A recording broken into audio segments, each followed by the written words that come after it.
Hey prospectors, fun one for you today. Hopped on with Nick Morawski of LockedOn White Sox to talk all things Southside. Wide-ranging conversation, including the question, do you see Oscar Colas and Colson Montgomery in the bigs this year? Let's talk. You are Locked On MLB Prospects, part of the Locked On Podcast Network, your team every day.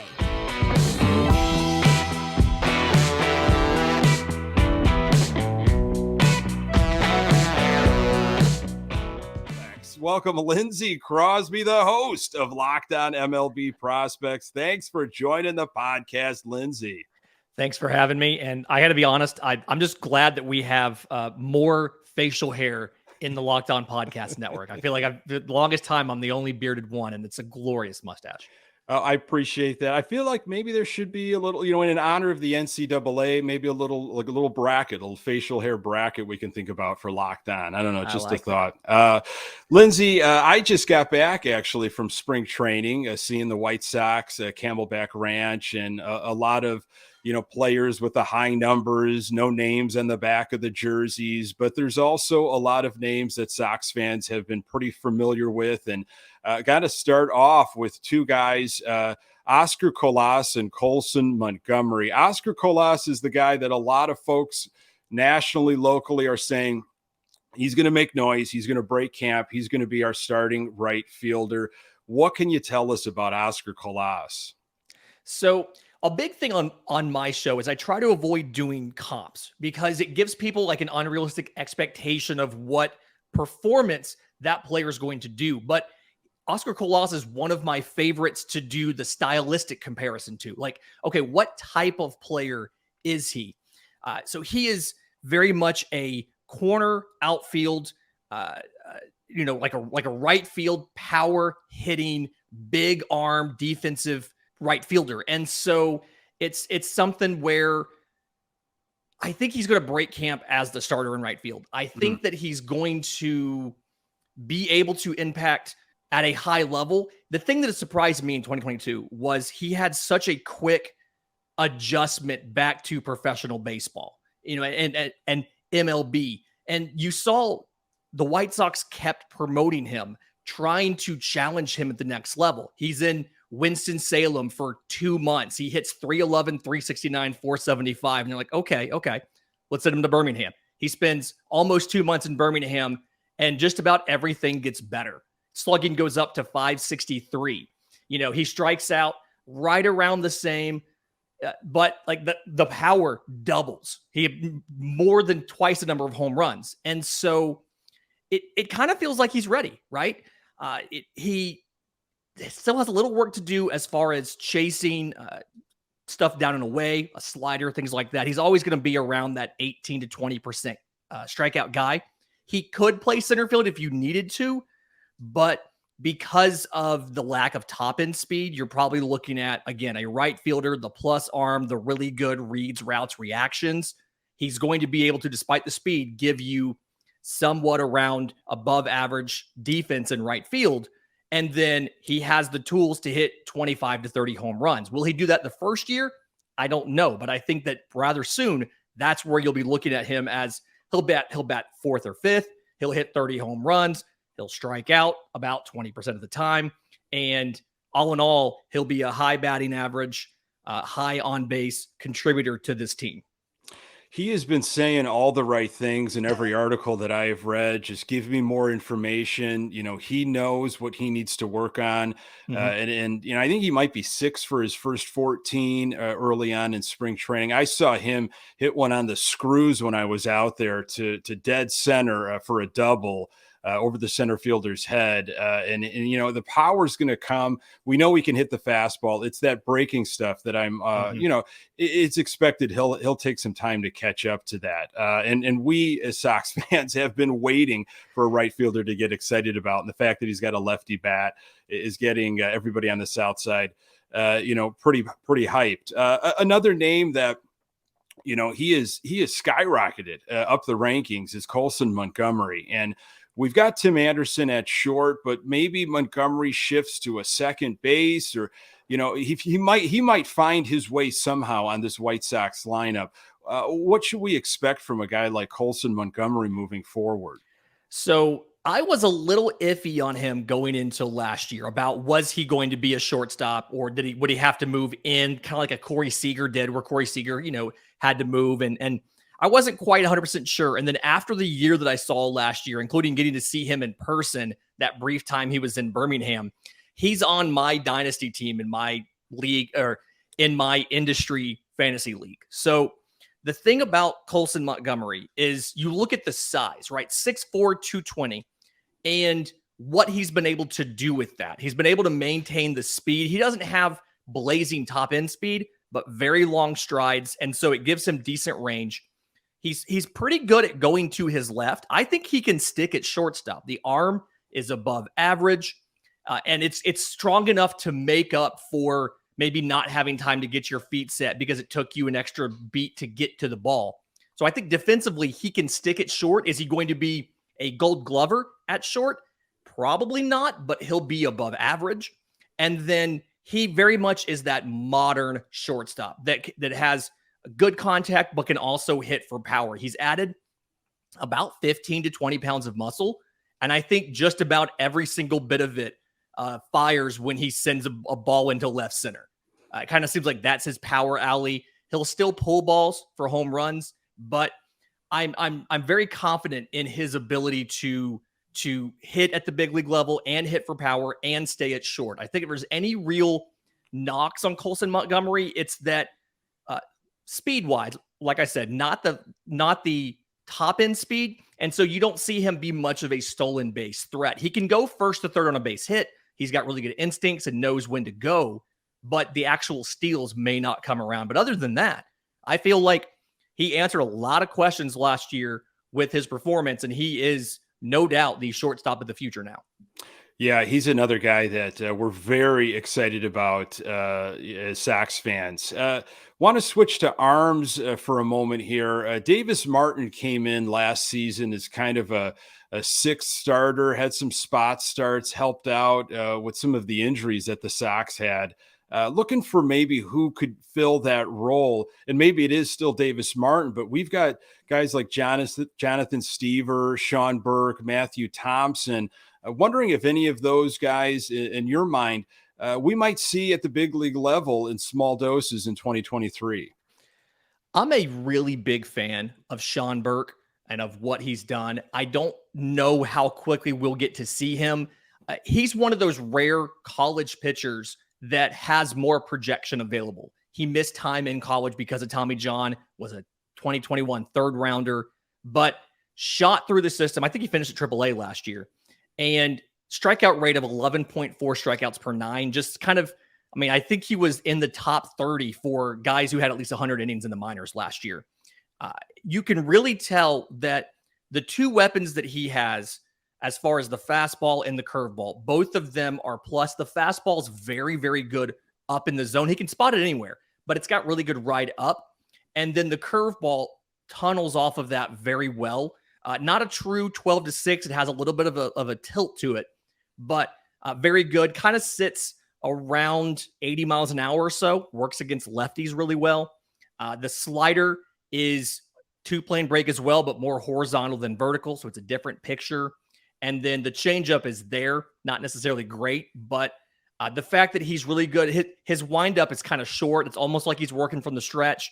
He's got good command, and the fastball has good velocity on it. I feel like he could very quickly be one of those call him up, use him in the bullpen in the second half of the year, spot start him if you need to, and then look at him to break camp as a starter in 2024.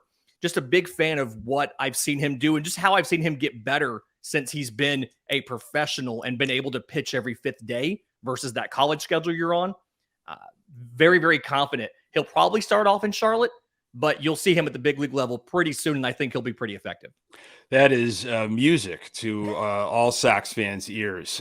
So we're going to get to lots of names that are maybe not necessarily household names, but important players to check in on, like Norge Vera and Brian Ramos. We're going to do that more on that in a moment. Back to our conversation with Nick in just a minute, but first, Today's episode is brought to you by our friends with LinkedIn Jobs. These days, every new potential hire can feel like a high-stakes wager for your small business, and you want to be 100% certain that you have access to the best qualified candidates available. That's why you have to check out LinkedIn Jobs. LinkedIn Jobs helps you find the right people for your team faster and for free. You can create a free job post in minutes on LinkedIn Jobs. Use simple tools like screening questions to make it easy to focus on candidates with just the right skills and experience so you can quickly prioritize who you'd like to interview and hire.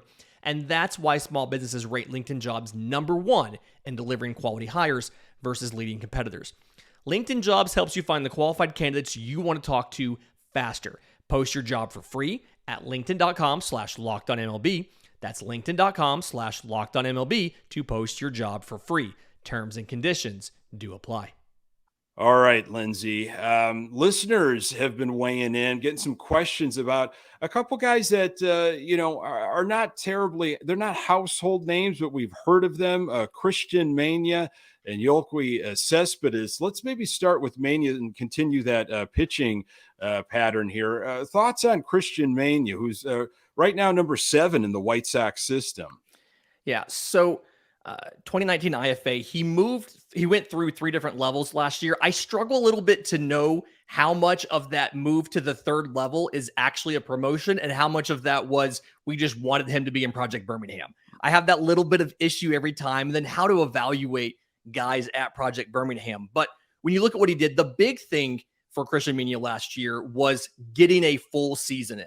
He was one of like 5 pitchers under the age of 20 to log at least 100 innings.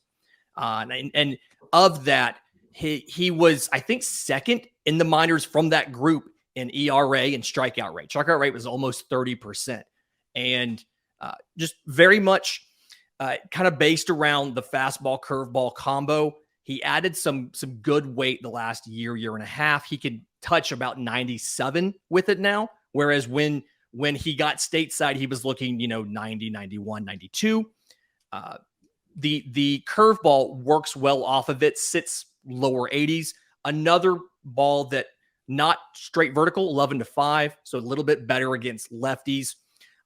Worked on a slider last year. It wasn't great when he used it, but it did noticeably get better throughout the year. So that makes me feel good that one more year of working with that is going to make it into an appreciable weapon. Flashed a changeup. It kind of looked like a splitter. Needs to kind of clean that up a little bit. And then just some kind of general delivery stuff. Not as smooth as you would like. Overthrows a little bit. A lot of stuff that you see from a youngster, but fixable. And like the big takeaways from me was you saw him appreciably get better. You saw him be able to handle the workload, and you saw the makings of some really good pitches. The curveball is already a plus pitch. The fastball is probably above average already, and there's a lot of promise in the slider and changeup. And so he'll probably go back to AA Birmingham to start the year. And I'm thinking if everything goes as well as it should, he could be a candidate to come at the very end of the year, get a start or 2, or work out of the bullpen at the very end of the year, and then challenge for a job out of spring training next year. Whether or not he'll actually get it is different, whether or not you need him or he's still healthy and still improving. But the tools are there, looks very good. I've been very impressed with what I've seen from Christian Mania. Another name that we've heard for a couple of years now, we'll go to the outfield, Yoenis Cespedes, and I don't know where he fits in, rated 13th in the White Sox system. He's got the arm, he can hit, but I've heard from folks that, I don't know if the White Sox are going to, stick with this guy long-term, or if he just might be somebody that hangs around and we never see him in a White Sox uniform on the Southside. Thoughts on Cespedes? I'm a little bit lower than the consensus on Yoenis Cespedes. To me, it feels like his ceiling is probably 4th outfielder, a guy that he's above average at a lot of different things. I think the power potential is above average. I think the defense is above average, the speed, the arm. So it's a lot of like raw tools, but he didn't appreciably improve those last year. He was struggling with breaking balls early. He finished the year still struggling with breaking balls. I know he had some back spasms in May and missed some time, but he never really worked out the struggles just looking lost at the plate against some of the breaking stuff. The strikeout rate hovered around 30%. The walk rate was, I want to say, 6.5% or so. And I think there's a lot of promise there. Again, there's a lot of tools. It's going to be a player development challenge. And at this point, part of me wonders how much of this is normal development and how much of this is maybe a mental reset is needed. But I do think that he has the skill set to contribute at a major league level. It's just turning all of those raw tools into finished products. And I'm not quite sure what needs to change. I don't know if it's going to be something with him and his mindset, and he's going to want to have to do it. But the tools are there. I think having him in the mid-teens is probably the right place, acknowledging the ceiling isn't as high as we thought it would be. But he does have an MLB floor if you can work on some of these things. We'll go back to pitching for a moment, and then we'll talk catching, which that shouldn't take very long. But we'll go with a guy that's just outside of the top 10. And I've heard some positive things about Norge Vera, a pretty lively fastball. Young, of course, not sure where the timeline fits in, but another exciting pitching prospect, I think, for the White Sox. What have you heard about Norge Vera?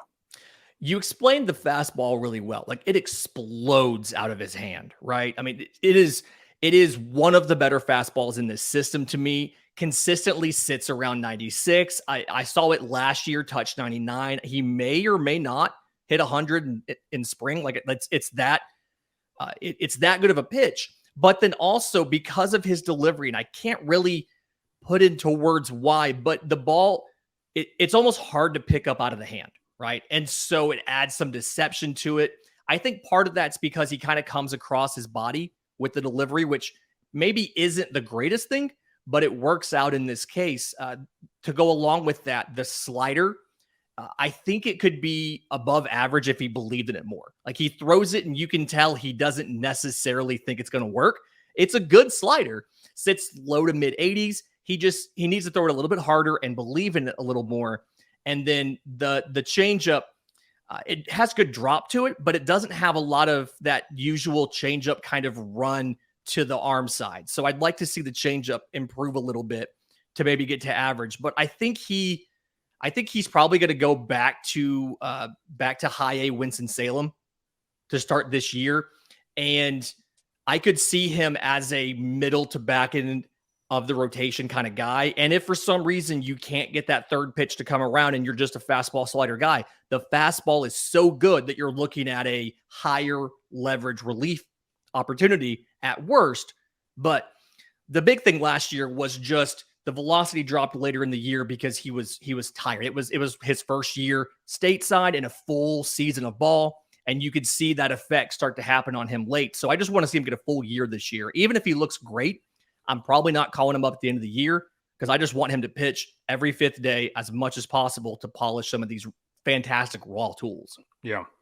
Let's talk about a couple guys that the pitchers will be throwing to, perhaps at the big league level. I'm not sure about that. Carlos Perez and Adam Hackenberg can go kind of either way, maybe 30th in the White Sox system, and then maybe out of the top 30. There isn't a lot of traffic to make, to make obstacles, I guess, to the big league. The White Sox are just so depleted in the catcher department. Perez, Hackenberg, do you see any of those as potential dark horse candidates to maybe help out the White Sox in the near future? So of the two of these, I think that Hackenberg is better defensively. I think that Perez is better offensively, but the defense is much better than the offense. Both of them profile as that second catcher, defense first, kind of you're assigned to a specific pitcher and you catch him very, very well. Perez has a decent arm. It would be graded as probably fringy, but he has really good movements to get the ball out. Hackenberg legitimately has a good arm. It's a fantastic arm. The issue with Hackenberg is his swing is really kind of stiff.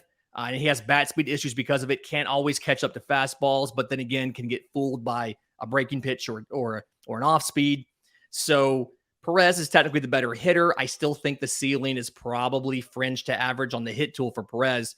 And then Hackenberg is above average, if not plus defensively, but you're going to have questions of can he hit his weight at the big league level? I think if it was me, this is my farm system, I'm drafting probably 3, maybe 4 catchers this year, kind of like the Braves did last year. The Braves went out and got multiple catchers in the draft last year. I'm probably going for multiple catchers in this draft. There's no real stud catchers available in this draft, but it's really good depth. There's a lot of like guys that could be perfectly average at the big league level and could actually make it.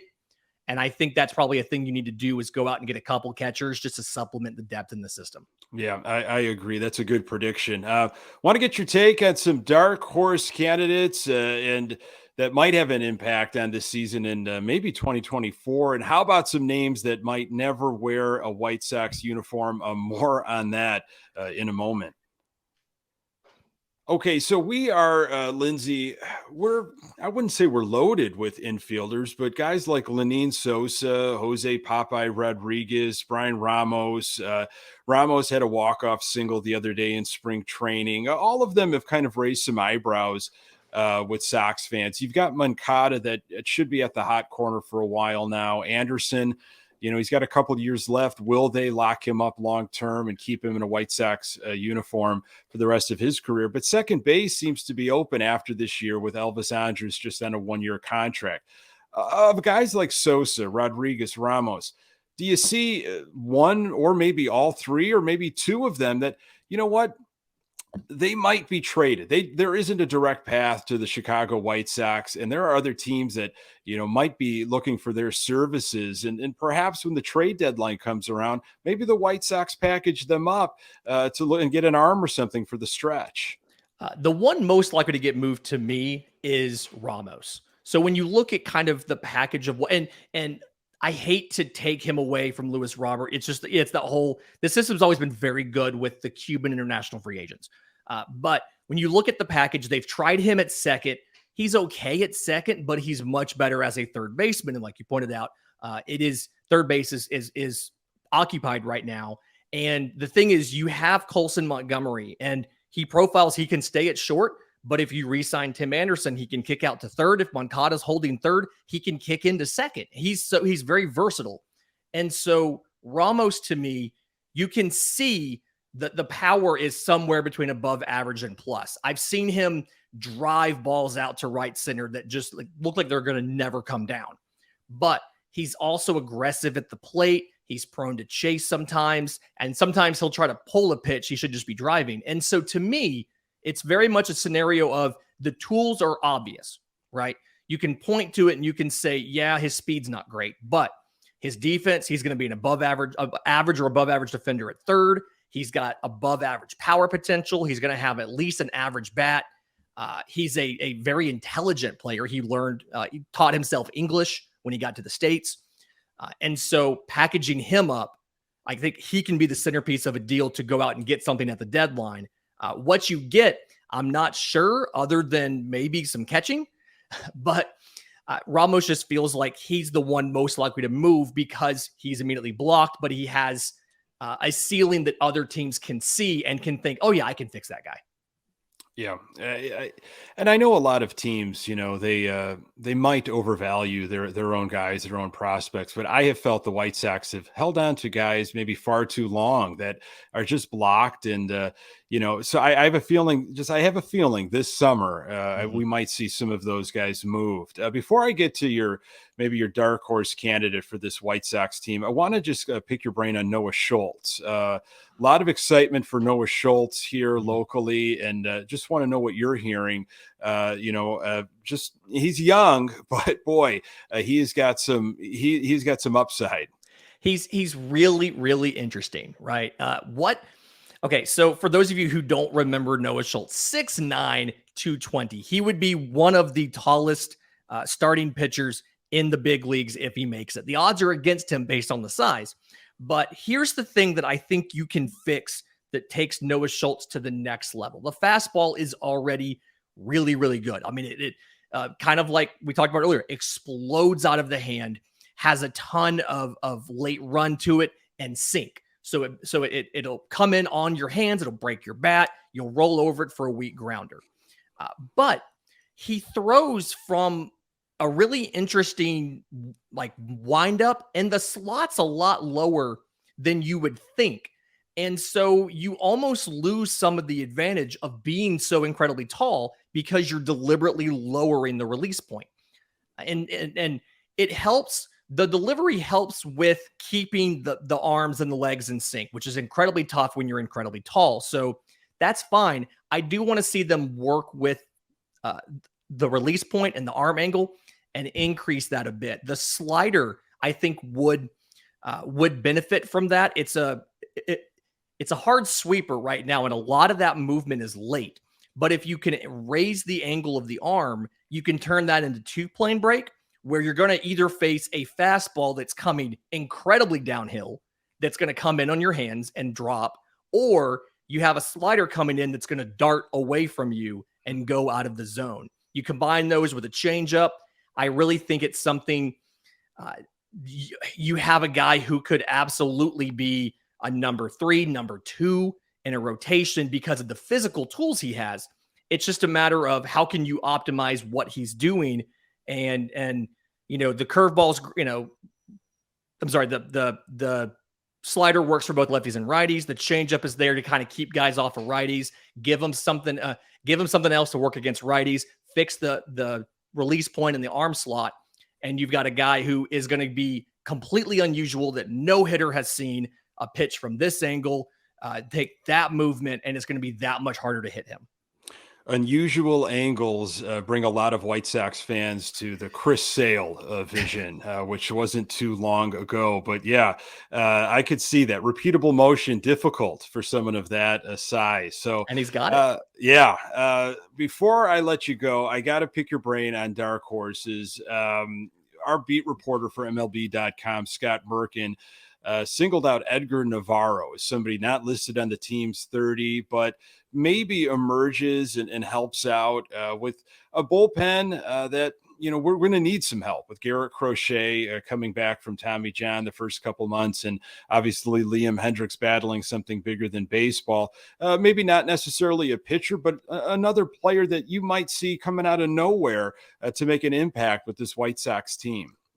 So I actually like right-hand pitcher Eric Adler. Like, just big fan of his 2022 sixth rounder out of Wake Forest. And the thing that's great here is the fastball is already a major league caliber fastball. The reason why I like him this year is those Wake Forest pitchers are so advanced as far as biomechanics, as far as development.